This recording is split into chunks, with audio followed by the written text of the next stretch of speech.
Assalamualaikum warahmatullahi wabarakatuh. Jumpa lagi bersama saya Upi Asmardana dalam program Upi Show.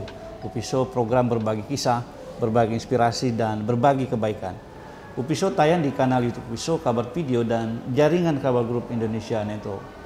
Pemirsa Upi Show, saat ini tim Upi Show berada di kampus Universitas Kristen Indonesia Paulus di Makassar, Sulawesi Selatan. Kita sudah bersama dengan Pak Rektor UKIP, Dr. Agus Salim. Selamat siang Pak Rektor. Selamat siang, Assalamualaikum warahmatullahi wabarakatuh. Ya. Salam. Salam ya. Makasih atas waktunya Pak Rektor. Ya, sama-sama Pak Opi. Ya, makasih. Jadi pemirsa Upi Show, Rektor UKIP ini sangat spesial sebenarnya karena beliau adalah Sihan dari atlet karateka Indonesia yang cukup terkenal di zamannya dan sekarang menyandang gelar dan 5 karateka dan juga seorang dewan guru Inkado di Indonesia. Nah, Pak Rektor, gimana ceritanya seorang atlet karateka, seorang pelatih itu kemudian menjadi seorang rektor? Ya, makasih Pak Upi dan para pemirsa. Untuk menjadi sebagai seorang karateka dan sampai menjadi status atlet itu tidak gampang. Kalau saya bercerita secara historis atau sejarah perjalanan hidup saya untuk menjadi seorang karateka dan sampai hari ini saya menjabat atau predikat dan 5 itu di dalam dunia karate dipanggil Sihan di Indonesia Karate Do atau Inkado. Nah, itu saya mulai berlatih sejak SMP sampai hari ini. Jadi tiap hari saya berlatih. Jadi umur saya ini sudah 60 mau 65. Ya, tetapi ya syukur dan puji Tuhan dengan latihan yang saya pelihara dengan baik, olahraga dengan baik, sehingga ya kelihatannya masih energik. Masih bugar. Ya, masih bugar. Nah, saya masuk tim Sesatan ya sebagai karate tim Sesatan itu mulai tahun 78 kalau saya tidak salah. 79. Ya. Saya ikut PON tahun 85, PON 11. Saya juara atau medali emas di kelas 75-80. Ya, dan kata atau komite? Komite. Ya, karena bertanding itu kita ikuti pertandingan sesuai dengan berat badan kita.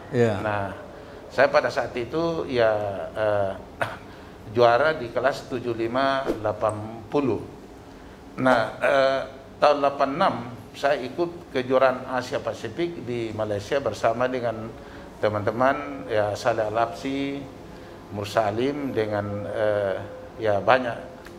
Lalu ya kita juara 3 pada saat itu baru. Nah, sesudah itu saya menjadi pelatih Sesatan. Ya, pelatih Sesatan mulai dari 92 sampai 2018. Baru saja saya diganti. Nah, menghasilkan dengan atlet-atlet dunia seperti saya latih Arif Topan, ya Saleh Rapsi, Sudirman, Saleh, ya siapa lagi itu, Perus, saya masih latih mereka ya. Nah, itu, jadi kemudian saya menghasilkan 2 atlet nasional anak saya sendiri, yaitu Hendro Salim. Ada berapa kali, 4 kali ikut SEA Games, kemudian 1 kali Asian Games. Kemudian yang lebih spesifik atau lebih istimewa buat anak saya ini 12 tahun menjadi atlet nasional tidak pernah kalah di kelasnya itu. Ya 12 tahun itu. Ya, 12 tahun tidak pernah kalah secara nasional.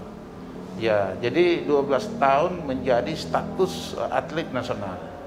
Kemudian ada anak saya Polwan Desi Salim pernah juara 1 di Australia junior. Dia jadi polwan sekarang. Kemudian satu lagi Andre Salim juara nasional mahasiswa Indonesia. Tapi sekarang sudah jadi sarjana.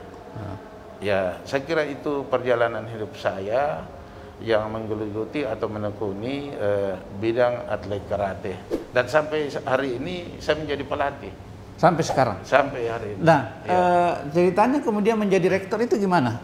Ya, ini juga salah satu contoh buat para atlet, karena kita ketahui bahwa Indonesia itu para atlet kalau banyak sekali sesudah berhenti dari atlet itu jadi ada yang tukang parkir, benar. Ada yang jadi satpam, ya, dan artinya tugas yang tidak manusiawi lah buat saya. Nah, memang sejak saya jadi karateka, ada satu misi dan prinsip yang saya bangun bahwa untuk saya jadi atlet ini tidak akan menjadi masa depan akan datang. Oleh karena itu ketekunan untuk biaya sendiri, kuliah sendiri, ya di samping memang saya dibantu oleh keluarga, tetapi tidak sepenuhnya. Kuliah sambil kerja, ya, akhirnya saya selesai sarjana hukum sebagai alumni Universitas Kristen Indonesia Polus, ya, kemudian saya lanjut S2, ya, Polus itu saya sudah jadi dosen. Jadi saya diangkat dosen itu tahun 1988. Jadi pada saat jadi atlet, Pak Rektor sudah jadi dosen juga saat itu? Belum. Oh, belum? Iya, belum. Jadi atlet ini kan belum saya sarjana. Memang agak lambat saya kuliah karena saya selesai tahun 75, nanti kuliah tahun 79. Ya, tahun 79, berarti kurang lebih 4 tahun saya menganggur. Itu saya sudah jadi atlet itu. Nah, itulah yang saya katakan bahwa dengan prinsip yang saya bangun, dengan status atlet ini tidak akan mungkin akan sampai tua, pasti akan ada batasnya. Nah, itulah yang saya katakan tadi bahwa ya saya tidak katakan bahwa saya sudah berhasil, tetapi dengan predikat saya menjadi atlet dan saya jadi rektor sampai hari ini, itu akan menjadi contoh buat atlet-atlet yang lain. Ya, jadi jangan hanya tekun di atlet, tetapi di sisi lain juga berusaha untuk sekolah. Karena ilmu yang kita miliki itu sampai mati akan terbawa. Ya, itu kalau atlet tidak hanya pada saat muda, ya itu kita kuat jadi atlet, tetapi setelah tua atau lanjut umur sudah tidak bisa jadi atlet lagi. Nah, jadi pemirsa Opiso, Pak Rektor ini contoh bagaimana atlet itu mempersiapkan hari tuanya. Ya, betul. Dan ya seperti yang dijelaskan Pak Rektor tadi, memang akan ada masa di mana masa atlet dan kecemerlangan itu akan berakhir, ada masa. Dan Pak Rektor kemudian telah melakukan itu dengan mempersiapkan pendidikan, kemudian sekolah, dan kemudian akhirnya menjadi pimpinan tertinggi di UKI Paulus. Pak Rektor, itu gimana prosesnya itu kemudian Pak Rektor kemudian berpikir, wah udah saya masuk di kampus aja? Ya, jadi memang dahulu saya ingin untuk merantau setelah jadi sarjana. Tetapi dengan Ibu Tolu yang rektor kami dulu, karena memang sejak saya menjadi mahasiswa Universitas Kristen Indonesia Polus, itu saya sudah bebas uang kuliah, kemudian tiap bulan juga dikasih gaji sebagai pengaman dalam kampus. Oh ya, karena kan Bapak atlet dan hitam, powerful, akhirnya diminta kampus jadi pengaman di kampus. Jadi pengaman, tetapi tidak berarti bahwa karena saya jago karate, ya saya kuat lalu sembarang memukul, tetapi saya sebagai penengah. Karena namanya dunia mahasiswa itu ya berbagai karakter dan beda suku, ya pemahaman dan lain sebagainya sering terjadi bentrokan. Jadi saya muncul sebagai penengah. Kalau saya sudah muncul ya tahun 80-an dulu, ya mahasiswa itu akan damai. Nah, itulah penghargaan dari Ibu Ermanses almarhumah yang dulu rektor dulu itu mengangkat saya, menawarkan saya untuk menjadi dosen. Ya, dan saya bersedia. Nah, menjadi dosen pemula juga tidak berarti bahwa itu akan langsung kita diberikan kesempatan untuk menduduki jabatan. Tapi ternyata bahwa saya baru 3 bulan diangkat jadi dosen, itu saya langsung diberi tugas karena dulu itu sistemnya menunjuk itu pejabat, tidak sama sekarang dipilih. Ya, ditugaskan sebagai pembantu dekan 3 bidang kemanusiaan Fakultas Hukum. Ya. Jadi pembantu dekan 3, setelah itu masuk ke dekan. 8 tahun jadi pembantu dekan 3. Nah, sesudah itu ya tentunya saya memperbaiki karir terus dengan tekun ya membina mahasiswa dan mengerjakan sesuai dengan profesi saya sebagai dosen, belajar terus, akhirnya naik lagi pembantu dekan 1. Ya, 8 tahun, Pak. 8 tahun. Ya. Pembantu dekan 1 kalau istilah sekarang itu wadik 1, wakil dekan 1. Iya. Akhirnya 8 tahun wadik 1, pemilihan dekan, saya calon dekan, naik dekan Fakultas Hukum selama 8 tahun, Pak. Udah 8 tahun wakil. Iya. Naik lagi dekan 8 tahun lagi. Naik lagi dekan 8 tahun. Iya. Nah, sesudah itu dekan 8 tahun. Saya terpilih lagi wakil rektor 3 Universitas. Ya, PR3 istilah PR3, dulu. PR3. Ya, 8 tahun juga, Pak. 8 tahun juga. Ya, nah tahun 2019 ya saya ikut kontestasi untuk pemilihan rektor. Ya, saya terpilih tahun 2012 sampai hari ini. Itu perjalanan karir saya di bidang akademik atau di perguruan tinggi. Jadi pemirsa Opiso, memang perjalanan hidup Pak Rektor ini mulai dari jadi atlet, kemudian mengabdi di kampus UKIP, itu dijalani dengan begitu proses yang panjang. Ya. Jadi tidak ada yang serta-merta, pemirsa Opiso. Jadi untuk mencapai sebuah penghasilan, pencapaian yang tinggi itu memang harus melalui proses yang panjang. Ada hampir 28 tahun. Ya. Untuk hampir 30 tahun. 30 tahun akhirnya. Tidak pernah putus itu jabatan yang saya jawab. Ya, artinya tidak membanggakan diri, tetapi saya kira pimpinan di universitas lain itu langka itu. Ya, artinya dari kecil, dari nol menjadi akhirnya tinggi. Ini contoh hidup bagaimana seorang atlet karateka berjuang dan kemudian membuktikan bahwa atlet itu pun bisa berkiprah secara baik di tempat lain. Tahan dulu Pak Rektor, kita akan kembali setelah berikut ini.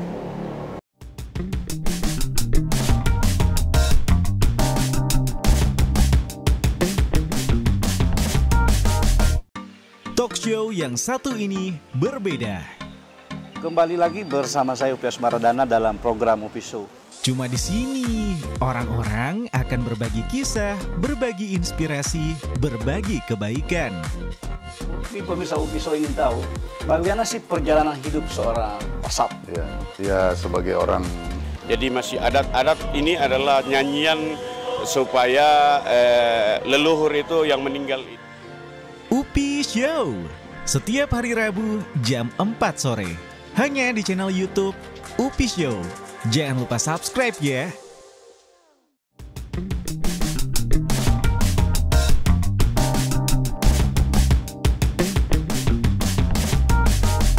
Kembali lagi bersama Sihan Dr. Agus Salim, Rektor Universitas Kristen Indonesia Paulus, yang dari atlet menjadi seorang rektor. Perjalanan karir, perjalanan hidup yang sebenarnya luar biasa dan bisa menjadi inspirasi buat kita semua. Sihan, saya kan juga sebenarnya pemain karate. Iya, Pak Upi. Tapi saya hanya sampai di coklat. Sihan Agus Salim, apa nilai-nilai hidup seorang Sihan yang kemudian diimplementasikan di dunia kampus, yang kemudian bisa menjadi contoh buat anak-anak muda? Ya, jadi sebagai seorang karateka, memang yang dibentuk di situ adalah pembinaan mental dengan fisik. Nah, kadang-kadang ya maaf saja kalau saya katakan bahwa mungkin bagi sebagian olahragawan belum memahami kalau dikatakan pembinaan fisik dengan mental. Kalau seperti latihan olahraga pada umumnya dan terkhusus karate, fisik itu kalau kita latih itu lari, ya, lompat, push up, bangun tidur, ya, itu akan membangkitkan suatu kekuatan otot yang sangat luar biasa. Nah tentunya kalau kita lalui ini merontak jiwa kita, melawan, ya melawan. Nah pada saat kita mampu melewati itu berarti bahwa sudah terbangun pembinaan mental. Ya misalnya kalau ada yang suruh kita, ya kadang-kala bersungut-sungut, apanya yang kalah mentalnya. Nah untuk melatih sebagai seorang karateka atau laragawan itu luar biasa susahnya Pak. Iya. Ya, misalnya masuk tim nasional ya, itu dari subuh latihan, kemudian sore latihan lagi, dan itu bukan dalam waktu yang singkat, tetapi waktu yang cukup lama. Nah inilah siksaan yang fisik yang menurut saya itulah pencapaian daripada pembinaan fisik. Nah sejalan dengan itu kehidupan saya sekarang sebagai pejabat kampus dan rektor itu yang saya tanamkan. Ya bagaimana untuk saya merangkul dengan yang saya pimpin. Ada di sini jumlah dosen itu 150 lebih, 54. Iya. Nah inilah yang saya betul-betul membangun ya keterbukaan kepada semua dosen yang saya pimpin, termasuk karyawan sekian puluh, sehingga demikian dalam rangka untuk saya betul menjalankan misi saya atau jabatan saya sebagai rektor itu akan menjadi leluasa, menjadi ringan, sehingga program atau pencapaian program yang saya sudah canangkan itu ya itu sudah bisa ya sedikit demi sedikit akan bisa terjadi. Jadi boleh dikata bahwa nilai-nilai karateka, nilai-nilai atlet itu berkolaborasi dengan kepemimpinannya Pak Rektor. Ya, benar. Nah, apa yang dilakukan oleh seorang Sihan merangkap rektor ini di dalam memimpin UKIP? Ya, nilai-nilai kepemimpinan seorang Sihan itu di rektor UKIP ini seperti apa yang diterapkan di baik itu di mahasiswa dan di aktivitas akademika? Jadi yang pertama seperti yang saya sudah sampaikan tadi bahwa saya sebagai seorang karateka itu berarti bahwa memang sudah terbangun fisik saya dan terutama terbangun saya punya mental. Sehingga demikian dalam rangka untuk saya menjalankan pimpinan saya sebagai rektor itu tidak mendahulukan keuntungan.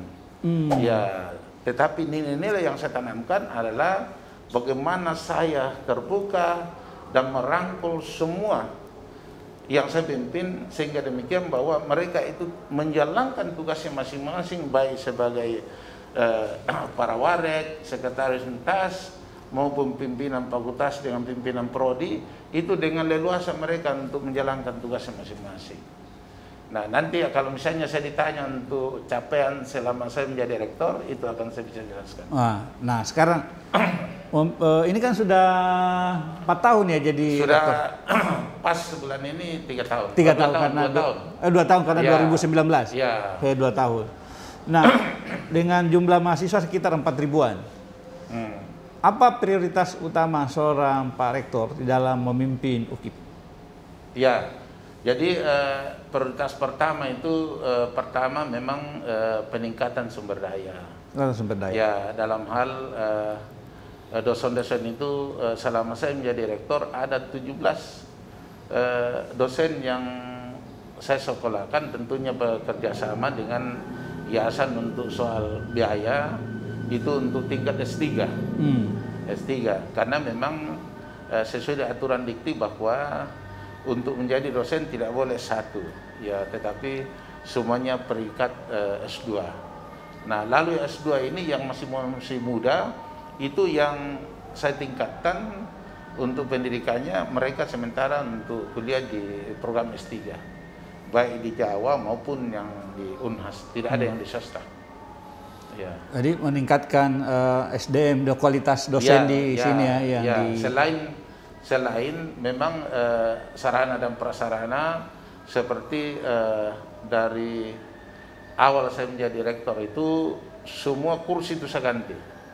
Ya kursi yang dulu kursi yang bentuknya di sekolah di SD ya saya ganti dengan kursi yang empuk yang memang betul-betul nyaman untuk diduduki mahasiswa dan dosen. Kemudian yang berikut dari LCD itu saya ganti semua televisi yang ukurannya besar ini Pak. 60 Ini kan selain sarana fisik, adakah target UKIP secara nasional misalnya sebagai kampus yang bisa diperhitungkan di Sulawesi Selatan? Sekarang rankingnya UKIP bagaimana, Pak? Oh iya, betul Pak. Jadi seperti yang saya sampaikan tadi, bahwa pertama untuk meningkatkan sumber daya, kemudian juga membenahi sarana dan prasarana, kemudian meningkatkan untuk penelitian dan pengabdian ke masyarakat, dan sehingga di dalam tahun 2020 kemarin yang lalu, tanggal 17 Agustus, itu adalah penilaian yang dilakukan oleh Dikti melalui Dikti di wilayah 9 Sulawesi dan Gorontalo. UKIP itu masuk di klaster 3. Klaster 3 nasional. Pak. Nah, kalau kita bicara tentang perguruan tinggi yang masuk di klaster 3, itu berarti bahwa hanya 97 perguruan tinggi PTN dan PTS yang ada di dalam. Dari jumlah 4.000 perguruan tinggi PTN PTS yang ada di seluruh Indonesia. Yeah.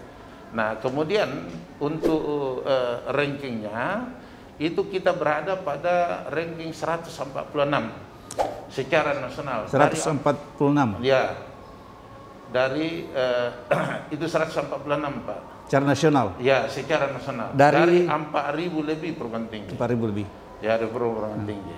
Internasional. Kalau secara regional di kalau regional untuk bentuk perguruan tinggi yang sifatnya universitas, ya kita ranking 3 itu, Pak. Oh, ranking 3. Ya. Yang pertama apa, Pak? UMI, kemudian WSOA, kemudian apa namanya? UKIP Polus, ya. Itu sifatnya universitas. Oh. Ya, bentuk universitas, ya. Jadi pemirsa Upisho, UKIP ini adalah kampus terbaik ketiga. Ya, ketiga. Di Sulawesi Selatan ya? Ya. Di Sulawesi Selatan perguruan tinggi swasta. Bukan Sulawesi Selatan, Sulawesi dan Gorontalo dan Pak. Oh ya, wilayah regional itu ya. 300 lebih perguruan tinggi. Nah, jadi UKIP ini ketiga di wilayah regional itu ya. Dan apa yang akan dilakukan oleh seorang Pak Rektor di kepemimpinannya nanti? Ini kan urutan ketiga. Apakah ada target tertentu? Oh iya. Jadi sudah pasti. Justru angan-angan saya dan sering saya rapat dengan seluruh pimpinan UNTAS, pada Warek, Sekretaris UNTAS, dengan para pimpinan fakultas dan prodi, bahwa dalam rangka untuk pemeringkatan atau klassifikasi di tahun 2021 ini, kita berusaha untuk naik 2 digit. 2 digit itu berarti bisa di bawah 100. Oh. Ya. Nah, kalau itu apa yang kita lakukan? Nah, kami sudah baru saja melakukan seminar internasional. Dengan meloloskan sekarang 72 jurnal internasional. Itu dosen itu. Dan UKIP membiayai. Ya, jadi kita siapkan biaya itu untuk membantu dosen-dosen, karena kalau misalnya kita laksanakan seminar dengan artikel para dosen itu, tentunya itu kita biayai kalau misalnya di-publish melalui jurnal internasional. Itu kita biayai itu. Kemudian yang berikut bahwa kami meningkatkan juga kerjasama. Ya, karena baru saja juga kami membangun kerjasama dengan Universitas Hasanuddin, ya, dengan kemudian juga ada MOA dengan Fakultas Hukum Unhas. Ya, ini kami sementara siapkan untuk program S3 doktoral untuk hukum. Ya, ini sementara sudah hampir selesai proposalnya, dan segera akan kami kirim ke Dikti. Sebelum dikirim akan kami didampingi oleh LO Dikti dalam rangka untuk meneliti apakah sudah memenuhi persyaratan atau tidak.